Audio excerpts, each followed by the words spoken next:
আসসালামু আলাইকুম, সবাই কেমন আছেন? আজকে দেখাবো গরিবের ছোটোখাটো একটা বেডরুম।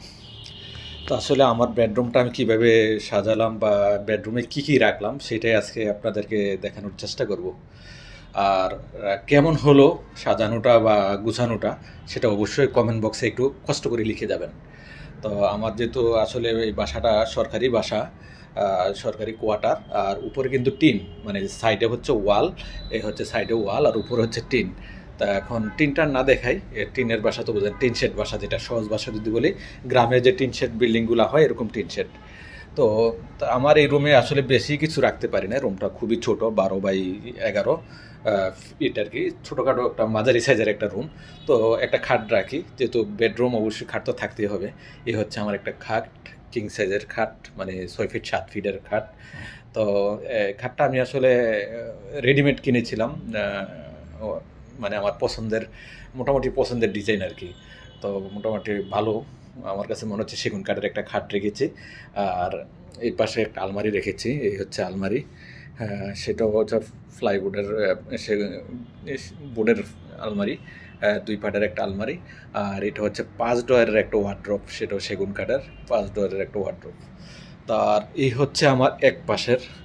আর যদি আমি এই পাশটা দেখাই, এই পাশে আমি যেহেতু একটু কম্পিউটারে কাজ করি, আমার অফিসিয়াল পার্সোনাল সব কিছু মিলে একটু কাজ করতে হয়, এই হচ্ছে এই পাশে আমি একটা কম্পিউটার টেবিল রেখেছি আর একটা চেয়ার রেখেছি। তার পাশে হচ্ছে একটা টিভি রেখেছি, স্মার্ট টিভি। তো এই হচ্ছে, আর এখানে যেহেতু আমি কম্পিউটার কাজ করি, আমার যেহেতু উপরের সিলিং ফ্যানটা এদিকে, আর এদিকে একটা আমি একটা ছোট্ট একটা ফ্যান রেখেছি, যেহেতু কম্পিউটার কাজ করলে একটু যাতে বাতাস পাওয়া যায়। তো আর এই পাশটা আমি যদি একটু দেখাই, এই পাশে আমার একটা ড্রেসিং টেবিল, এই পাশে হচ্ছে আমার ওয়াশরুমটা, এটা না দেখে ওয়াশরুম, এই হচ্ছে আমার ড্রেসিং টেবিল। আর এটা হচ্ছে আমার অন্য রুম, অন্য বেডরুম, ডাইনিং রুম। এই যে আমার ডাইনিং চেয়ার দেখা যাচ্ছে, এটা অন্যদিন আপনাদেরকে পুরো বাসাটার একটা ভিডিও ইনশাল্লাহ দেবো। তো সরি, একটু ঠান্ডা লেগে আছে। তো আসলে খাটের পাশে আমি যেহেতু একটা মাঝারি সাইজের একটা পাপোশ রেখেছি, দেখতে খুব ভালো লাগে আমার কাছে। তো আরেকটু লম্বা আমি খুঁজছিলাম, অবশ্য অত লম্বা আমি পাই নাই যখন এটা কিনেছি, এখন মার্কেটে অ্যাভেলেবেল পাওয়া যায়। আর একটু লম্বা সাইজের পাপোশ, একটু চিকন টাইপের আর কি, 2 ফিট বাই 4 ফিট বা 5 ফিট 6 ফিট, একটু লম্বা হলে আর একটু ভালো হয়। আর এই পাশে একটা চেয়ার এমনি নর্মালি দিয়ে রেখেছি। এখানে একটা আমি টোল কিনবো, বক্স, খাটের সাথে যেটা সাইড বক্স হয় ওইটা আমি একটু কিনবো আপাতত। আসলে একটু ক্রাইসিস মতো যাচ্ছে, তার জন্য আর এখন কিনছি না। হয়তো নেক্সট টাইমে সময় সাপেক্ষে ইনশাল্লাহ অবশ্যই কিনবো। তো এই হচ্ছে আমার রুম।